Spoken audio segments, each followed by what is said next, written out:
Welcome to the Muay Thai Grand Prix series in partnership with Renaissance Podcast. I'm your host, Guy. Today we'll be talking with Dave the Bull Wilmott about his first round knockout win in Lebanon and also about his announcement to retire.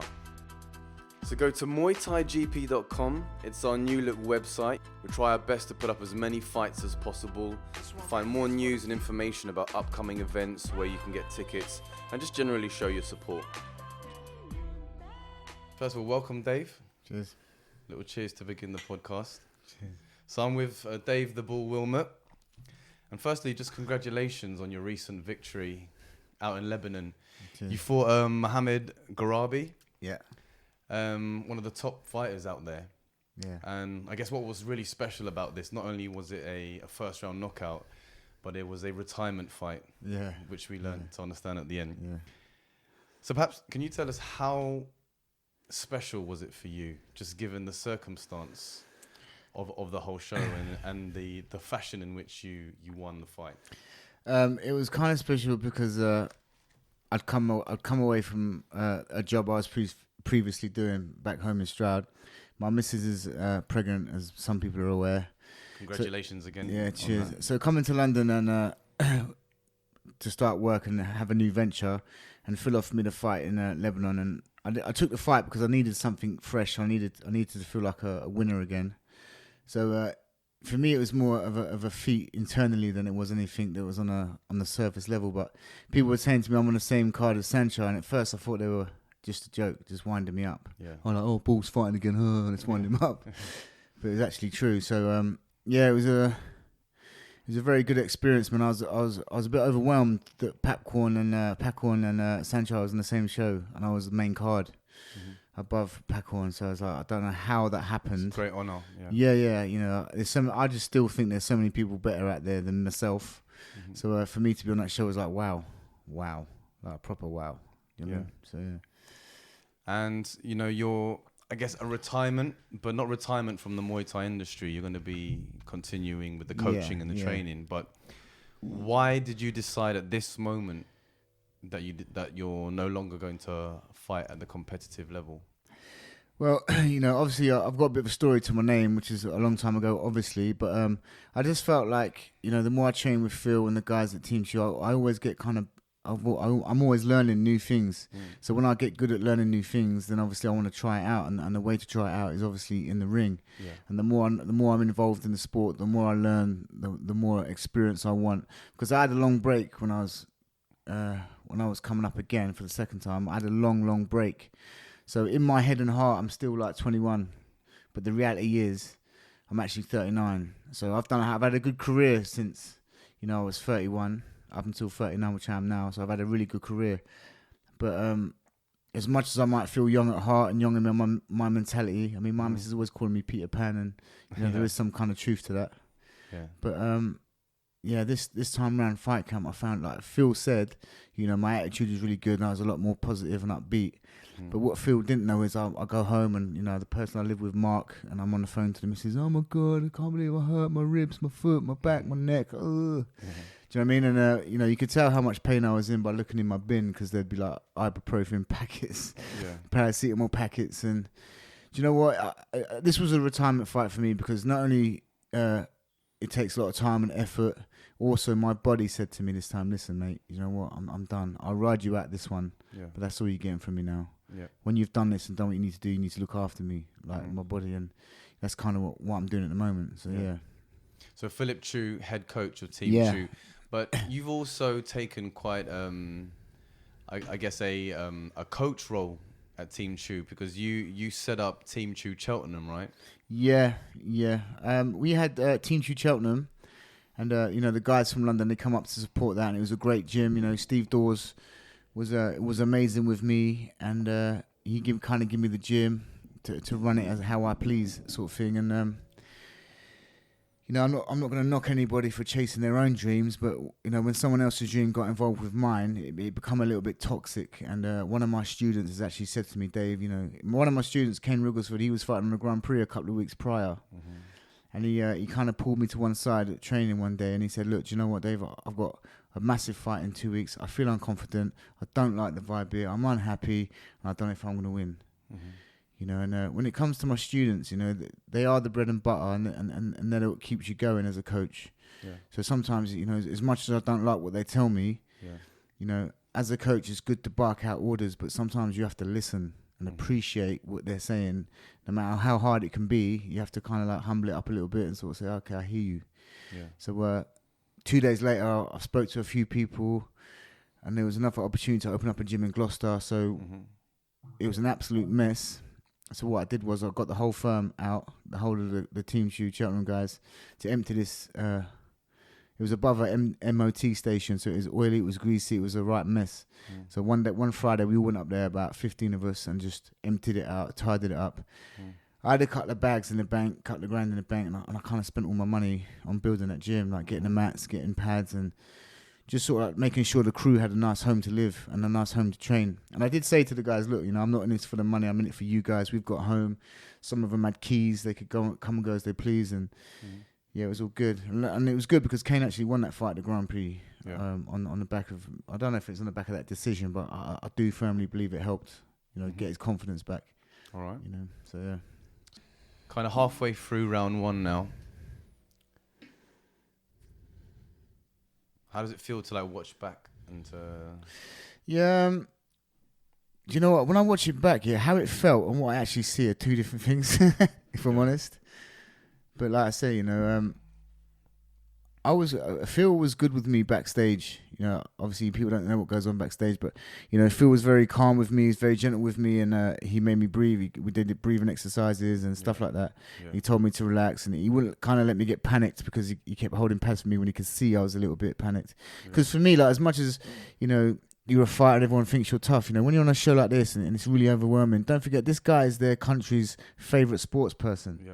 So for me to be in foreign lands, to have to face that was really overwhelming for me, you know. So sometimes I get a bit emotional, overwhelmed. I get a bit emotional. So I feel. Well, he began the fight very strong. You know, he was, you know, the crowd was cheering him on. Yep. And you know that technique. I guess you learn it quite early on in the Muay Thai training. But you know, to catch the leg and then with the standing leg to sweep it. Yeah. Well, the thing is, he tried to make weight. And struggled a little bit, and I thought that he was going to come out and try and bully me up. But obviously, when I see him a bit calm, like he is now, I thought, oh, actually, he's not going to try and bully me up. But the first couple of shots he caught me with, I tried to catch a kick, and he caught me in the ribs, and I felt it. As you can see there, a sweep. And when I watched that back now, I know I went down quite quick because he was quite heavy. When he was kicking me in the back of the legs, I felt it the first time. Yeah. So when he kicked it the second time, I thought, yeah, bruv, just go down, you get back up, no problem. Yeah. I'd rather save the pain in the leg. Do you know what I mean? I know it's like points or whatever, but how heavy scoring is that for that technique? Because not only did you catch the leg, but then you do the follow-up. Sometimes they catch the leg and they're not able to get the sweep. There's a defense in that. Yeah. But if they're able to like, if you get the sweep, man, he's winning on points. But at this point here, he tried to change southpaw, and I kicked him in the leg and I rattled him. Yeah. I thought, right, you're human. And you're not that big after all. Yep. So at this point here, I kind of got a bit confident. I found a little bit of air of confidence. So the nerves are going away, the confidence is building up. And as you can see, I tried for the elbow. I could hear Phil in the corner going, "Ball, tie him up." But I did try to tie him up, but he weren't sort of having it, as you could tell right there. So for me, when I watch it back, it looks a bit scrappy, but it's cool. Do you know what I mean? I tried to put on a show, but he weren't allowing me to work how I wanted to. So in the end, I could hear Phil now going, "Relax, ball, relax, ball." Yeah. And then I've heard ball overhand left. Yeah. Bang. And that's when I've heard it. And, and down he goes. And that's, you know, as a fan, that's, I guess, you know, we like to see the knockdowns. And the knockout, but if we just take one more look at that. So 4 seconds remaining in the first round. And I guess with all that emotion and with that, I mean, that's a beautiful cameo shot. Yeah, yeah. You know, we don't like to see this, you know, when they stay down and, you know, they struggled for several minutes to try and get the mouth out of which kind of shows us that, you know, there was obviously when you get hit like that, and not only that, but to fall back onto the canvas and hit your head quite often, that can be just as damaging as the punch itself. Of course. Even more so. But yeah, like I say, you know, I was relieved that I didn't have to go another 2 rounds with this guy because he was quite heavy, and halfway through the first round he caught me a couple of shots. There's one clip in there when you see him catch me. Like, I've gone to catch the kick, but I've mistimed it, and it's actually got into my ribs, and I thought, oh my god, sometimes when your whole energy just goes, so that's too real. Yeah. So people don't know it, but in my head I'm thinking, right, keep going, ball, relax, calm down. It's just one shot, don't panic. The essence is don't panic. Yeah. Like being overwhelmed and not panicking. That's a feat in itself, I think. So when I knocked him down there, I thought, oh my god, it worked. And then as I went to run off, I looked down and I could see his eyeballs rolling in the back of his head. And I thought, this guy ain't getting up. Yeah. Do you know what I mean? So at first I've run to the crowd, giving it the big one, and I could hear Phil go, "Ball, be humble." I was going, all right, cool. Yeah. But I wasn't being arrogant because I was an idiot. It was just a kind of like a release. Like, we've done it. See, told ya. Do you know what I mean? You lot were booing me earlier. I told ya. Do you know what I mean?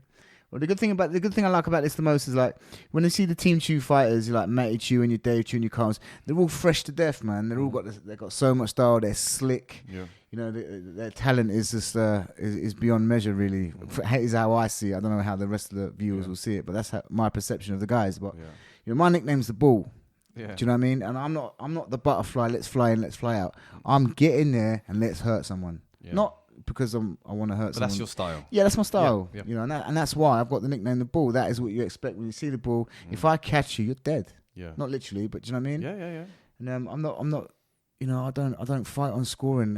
It's a fight for me. I've always seen it as from when the playground as a kid, growing up all the way through my adult life. Yeah. A fight is a fight, and you need to get the job done and go home. And I have that mentality in the ring now. Like, I was relieved it was over, man. Yeah. So yeah. But how much of a relief was it? Given because you knew right before going in that this was going to be your last fight. Mm-hmm. Yeah, I did. Yeah. So it was like a final performance almost. So did that weigh heavy on you? And I guess made the victory all that sweeter. I'm going to be honest with you, right? There was when he caught me a couple of times in the first round, halfway through the first round. At one point, I heard my head go, "Do you know what, bruv? Just let him have it. You're in Lebanon. Who cares? Yeah. Just go home. You get a purse anyway. Just go home. You got a kid to think of now. Who cares?" The negative thoughts coming in quick. Yeah. So when I heard that, I tried to listen to what Phil was telling me, and Phil was saying, "Calm, ball, calm, relax, tie him up." Yeah. I was like, "No, come on." And it was that point there where I caught him with a low kick, and I see him like buckle a little bit, and then all of a sudden I had this rush of, actually, you're human, and I can do it. Yeah. From that point on. So yeah, but I did have that seed of whatever voice it is. It's the voice of doubt, man. Yeah. Do you know what I mean? I've grew up with that voice, and I've just had to learn to turn it down a bit. Yeah, and you know what? You're not. I think that was with every fighter. Yeah. It's like how well do you respond when that thought pops in your head of doubt and negativity? But you know what? It was good because Phil treated me the same way I used to treat my students. Like, some of my students are given an instruction and they're going to do it, and you can see they're going to do it. And some of my students might doubt themselves so much that I can smell it. Yeah. Do you know what I mean? So I've always sort of said to my students, listen, guys, if you're struggling or you feel alone and you feel like you can't do it, just look over your shoulder and I'm right there behind you. You are not alone. As much as you feel like you're alone, you're not, because I'm actually about 2 foot behind you. Yeah. And you know what? When Phil said that to me that day, he said it a few times to me that day, and I thought, yeah, do you know what? I'm not alone in this. Yeah. I'm not alone in this. You know what? It took me a long time to build up a relationship with Phil where I can trust what he says, because I grew up not trusting anybody. So, I've had to learn how to trust Phil, and stuff like that. And we had a conversation before the fight, and I said, Phil, listen, if you see me struggling, or if you see me panicking, or you don't think I'm doing what I need to do, you can slap me if you want. He's like, what, really hard? I said, whatever it takes. Yeah. Just make sure you're feeding me the right fuel, because this engine is strong. Yeah. But if you give me a 4-star, I ain't gonna run. If you give me premium unleaded, I'll get cracking. Yeah. And that's and it's how he played on his words. Yeah. He said the same thing that I said to my students, Bull, you're not alone. If you run out of ideas, I'm right behind you. And as soon as he said that, I felt safe. Yeah. I just had a feeling of, I'm held, I'm cool. Do you know what I mean? So it's good. So how has the evolution kind of taken place since you first met Team Tieu and you met Phil? Because they've obviously, I hear you talking constantly about him. How have, what impact have they had on your life? The impact. Well, I originally started at East West when I was a kid, and when I started there, I was the kid. I was the puppy of the group, and they looked after me like the puppy of the group. I got my kick-ins, I got my beatings. I got told what to do, and I had to do it. If I didn't, there'd be like repercussions and consequences. Yeah. Nothing too severe, but they taught me how to be a man, sort of thing, and hold my own, sort of thing. And then obviously when I went back to Luton for the second time, I went to Storm Gym with Amir Sabasic, and he never actually taught me anything about fighting. He just taught me how to kill someone and believe I could do it. So when I first met Phil, it was on a show. I knocked some other guy out, as it goes, on another show, and he asked me if I wanted to fight on his show, and I thought, yeah, I'll do that. So then I started to see, I think the first person I saw was Daniel Terry, and I remember thinking, that guy's slick. He looks slick. How does he manage that? Because my mentality at that point was search and destroy. Don't care. It was never about what it looks like. It was never put on a show. It was about kill you before you kill me, mentality-wise. And then I remember watching Richard Lee. He was doing his thing on a KO Bloodline show, and I thought, yeah, these guys are all right, And then I went to another show, and I think I see Ryan Lee fighting it. I remember seeing his shorts and thinking, them shorts are lush, man. Do you know what I mean? And I remember thinking, I want what they got. Yeah. I want what they got. Yeah. So after a while, I started saying to Phil, like, is there any chance I can come training? He's like, yeah, come down, And I got chatting with him and stuff like that. But when I went to Holborn for the first time, it was a whole different take on what Thai boxing was, because when I was at East West as a kid, it was very much about your ribbons, your bands, and they were wearing these funky clothes when they was teaching. And I just thought, hold on a minute, it's a bit camp, maybe. And I understand it more now, obviously, but it just didn't seem real enough. But when I went down to Team Tieu, everyone was just training it. Everyone could hold pads. Phil was giving out instructions. Everyone was following instructions. They weren't just trying to 1-2 right kick. Phil was saying about catch kick, grab kick, moving, balance, distance, and all that sort of stuff. And then I started thinking, do you know what? This is a whole different gravy to what I'm used to. Actually, this is quite cool. Yeah. I firmly believe Phil's successful because they've made Thai boxing cool. Yeah. Do you know what I mean? It's not just an art where people are a bit naive. It's the art of 8 limbs and it hurts, you get cut. It was actually cool. Do you know what I mean? So I stuck around a little bit, and it was difficult at first because, Phil's got his brothers there, and he's got his cousins, and there's a lot of family members there. So there's an inner circle with the guys, and I stuck around long enough to penetrate the inner circle, even though I couldn't go there all the time because I was still training with Amir, and Amir didn't like it when I was in fight camp. But if the truth be known about it, and I don't mind saying this at all, Amir got me to believe I could be a champion because I got the English title, the British, European, Intercontinental. But I started training at Team Tieu properly once a week, or maybe sometimes twice a week, if the truth be known. But it was a British title, so everything I learned about how to kick properly, how to punch properly, come from Team Tieu. So they gave me techniques. They gave me the techniques, and Amir filled my head with belief. Yeah. Do you know what I mean? Because Amir's from the Serbian wars, the Bosnian wars, and sometimes he used to tell me his stories, and I used to walk out the gym like I could take on 50 dudes. Yeah. That's how he made me feel, like just listening to him and the way he told me his stories. Is really inspiring stuff. So obviously Phil gave me the tools, and Amir gave me the belief, and after the British title, I got another 2. Do you know what I mean? So. I've got a lot to be grateful for, and a lot to thank both of them for. Me and Amir clash heads so many times. I was training with Andrew Tate, and every sparring session was a survival session. But as I've learned, iron sharpens iron, man. Yeah. Do you know what I mean? And at that point in time, I was unstoppable, and I didn't care what I looked like. I didn't care how messy I looked. I was going to kill somebody. Yeah. If you got in the ring with me and there's a referee in front of us, as soon as that referee steps out of the way, you're getting it. Do you know what I mean? But as I stayed at Team Tieu, I started to progress technically, so it's good.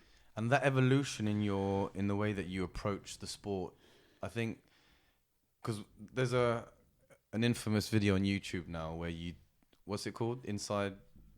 Oh, the bull inside. The bull inside. Yeah. Where it's actually very revealing, and I don't know how much you want to talk about it now, but you went through a troubled youth. Yeah. involving a lot of drugs and basically it's the direction that most people don't recover from. And, you know, perhaps can you take a couple of minutes just to just inform the listeners as to the journey that you've been on? Yeah, as a kid growing up, I never felt comfortable in my own skin. I always felt like the world didn't like me, that I was a mistake. You know, growing up, my mum had her own issues to deal with. I understand that more so as an adult than I did as a kid. Mm-hmm. You know, I used to think that, you know, my mum's mood was based on me because I spent a lot of time at home. Why is everyone shouting in my household? Why is everyone getting beats? And why is everyone in the mood? And why is it all my fault? Yeah. I had that kind of mentality growing up. So when I actually hit East West as a kid, they treat me proper. You know, it was like a second home. Mm-hmm. But because of all the stuff that happened at home, and you know, I got bullied at school, and I wasn't very academic, and everyone seemed to be doing better than me, and I went through a period of my youth of comparing myself to everybody else and realizing I'm not as good as everybody else. You know, sometimes I still have that a little bit today. That doesn't, you know, that's an ingrowing thing that's happened. So it doesn't just leave you like that. Mm-hmm. But you know, I'm a work in progress. But yeah, that's how it kind of happened. So obviously then it was cool. We used to listen to Tupac and Biggie and Wu-Tang Clan and Method Man and all that. And I wanted to be a rap star not because I wanted to be a wigger, as they used to call me at school, but it's because I like the idea that they could express themselves, swear and cuss, and no one tell him nothing. Yeah. Do you know what I mean? I used to love the fact that they could express themselves like that. Mm-hmm. It was appealing to me because I could never quite express how I felt about me. Mm-hmm. And if I did, it was never something positive. Yeah. Do you know what I mean? So, yeah, so obviously they were talking about weed and selling drugs and I thought, yeah, it's good enough for them, it's good enough for me. Mm-hmm. And then one thing led to another. It started off getting stoned, and it started off on tablets and XYZs and the party scene. But the thing with me was I never really realised this until later on. When my mates went down the pub and had 2 pints, I used to get plastered. When we used to go down London, Pendragon and Helter Skelter and stuff, and my mates take 2 or 3 pills, I'd take 10, and they're peeling me off the floor at 7 o'clock in the morning. Yeah. Sort of thing. And then obviously I got involved in women and bits and bobs like that. And at one point at 18 years old, I got my heart broke by a chick. And you know what? A lot of it now was my fault. Mm-hmm. Because of my behaviour and my madness. And I actually thought at that point you could die from a broken heart at that point. So I used to work with a guy that did a bit of Class A drugs, and he had a kid, a house, a dog, a job. So it was never something that was scary. You know, you hear people talk about heroin and stuff, and you think, oh my god. But I looked at this guy and thought, really? The guy's working, man. He's functioning. I didn't understand it. So that was the only thing that could hold me together from not having the fear of being brokenhearted. Yeah. And it just took all my insecurities away. Mm-hmm. It took all my issues away, and it made me forget, made me not feel. And then I don't want to talk too much about it, but that was it. And then it progressed until the point I was that desperate. At one point I was begging for death, and God wanted me alive for a reason.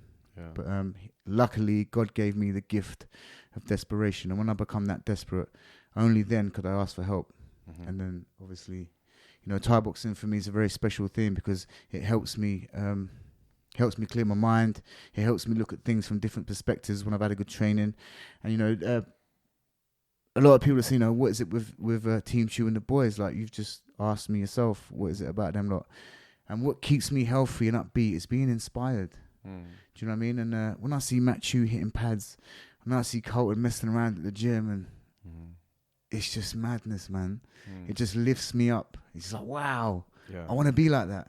I want to be so far from what I used to be. I want to be more like that. Not the same, but, you know, that kind of stuff. So it kind of gave me a goal, and it gives me a reason and a purpose to keep going. And like when I'm teaching back home when I was teaching back home in Gloucester, I used to go down to London on a Tuesday, see the guys, get some new drills, and I used to go back in the week just buzzing, just vibrating on sheer happiness. Like, guys, I got this new thing, man. Make sure you're at training Wednesday. Check this out. And it was great, man. Amazing. And I owe that a lot to the guys, not just Phil. There's a consortium of guys down there that have all helped me in some way, mentally and spiritually. So that's it. And we were talking earlier how there tends to be a pattern of those that excel in this sport tend to have kind of a background where there was some challenges, and it wasn't your normal upbringing where it has been very tough. Yeah, and I think that's because, you know, in my experience of the fight game, there's the people that look flash. You think, wow, man, they're crisp. Punch them in the face, and they become like a wet blanket, and they get wrung out very quick. Or there's the people like me that just think, all right, I'm not as technical as you, but you try me, brother. Try me. You know what I mean? You're in trouble. You know, a lot of my fights prove that as well. Not that I'm trying to be arrogant or egotistical about it, but my mentality is, I've been through the gutters, and now I know what it takes to win. Yeah. I know the hard work that it takes to win. I know it's necessary to win, and I know what it feels like to fail. So that feeling of failure drives me to want to win even more. Yeah. So yeah.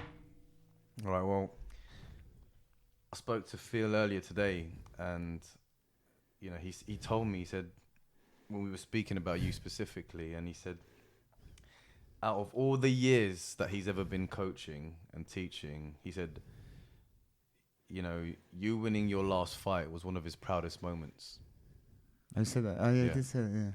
Yeah. You know, and for him to say that is quite a big thing, and I guess the fact that you believed in him as well played a part in him having that emotion. But you know, what's your reaction to that when you hear those words? Do you know what? It's feels very Phil. You don't know what's going on in his brain. You don't know. Sometimes when I look at Phil, I think, is there a human being behind you? Yeah. Do you know what I mean? What's really, are you even awake? Yeah. Do you know what I mean? I don't mean that in a bad term, but you know, Phil's quite a cool character. He never sort of let. He doesn't give out the compliments. Yeah. So you never really know. And you know what? For me, sometimes I look for Phil for reassurance, and sometimes he'll just say to me, "Boy, you got to work it out for yourself." I'll be like, "Oh, do you know what I mean? Drive me mad." So for him to say that, you know, it's really that's a big thing for him to say that, actually, because I know what it feels like. So yeah, fair play. I'm honoured. All right. So you mentioned your retirement. So you know, what do the next couple of years look like for you? Do you know what? My main aim now, man, is just to play my little baby girl when she's born, and just make sure my missus is happy. Because you know what they say, like, behind every good man is a good woman, and it's true. Like, people look at my training videos, or they might see my social media and think, "Oh, Dave's really positive. Dave's doing well," but you know, they don't see like the real side, the real life stuff. You know, and like my missus has been so supportive of my decision to come to London, because Phil's actually offered me a job as well. I mean, I was working with kids in care, and I thought it was going to be great, and would heal some kids and would put the world right. But the reality of that is, you know, care work is they get paid X amount of money to have someone in the house, so they make the rules, basically, because there's money involved. And as soon as you bring money into a situation, all moral code and, you know, anything that's meaningful goes out the window, because you know, it's about the pound note, unfortunately. And that was my experience. So I felt like I'd sold my soul for this job, feeling like, you know, your missus is pregnant now, Dave. You need to be doing something. Do you know what I mean? My ego jumps at me. Come on, boy, you got to sort it out, man. But then Phil said, "Listen, man, there's a new gym opening up. Why don't you come down? I think you'd be really good at it." And I was like, "Really?" He said, yeah, come on, man. I want a good coach down there, man. You're really good. And I was like, all right, cool. I still struggle to take compliments as well, by the way. So, yeah, it was nice for him to offer. So for me to leave the Stroud to go to London and leave my missus that's pregnant, like 4 or 5 months pregnant at the time, was a real like, people used to say to me, like, "How are you feeling today, Dave?" And I'd just be like, I'm confused, I'm upset, I don't know what to do. Because, you know, I like fighting. I fight people, man. When I'm angry, I want to hit pads. When I'm angry, I want to hit the bag. When you ask me how to make the right decision, I panic and get scared. But, you know, like I say, you know, my missus has been great. Phil's been quite supportive of the whole situation. You know, he's looked after me during this fight. And my missus has always been on the phone. And you know what? Every time I felt like a loser, my missus used to remind me, "Dave, you're a champion and you're going to be a great dad, and I love you." And you know what? That's awesome, man. Yeah, it knocks me away. It does. It knocks me off my feet, man. And that's why, you know, I'm a firm believer, like, if you ain't got love in your life, what have you got? Because it's the most powerful and most important emotion that God gave us the pleasure of feeling. Yeah. So that's how I kind of see it. And so, like, I've been a dad for a year now, so you have, you got so much fun to look forward to. Yeah, and so, I'm sure of it. And I guess on that note, you know, again, congratulations on not only your last victory, but on an amazing career. I drink to that, boy. And here's to your retirement, and here's to your future. So all the best. Cheers. Got your body ready? What about your mind, your headspace? Visit renaissancepodcast.com to find out more about mindfulness and why many fighters are now focusing on developing mental strength. The chimpanzee, them a make big money. This is how the media villages. On TV, the picture is savages and villages. And the scientists still can't explain the pyramids. Evangelists making a living on the videos of ribs of the little kids. Stereotyping the image of the images.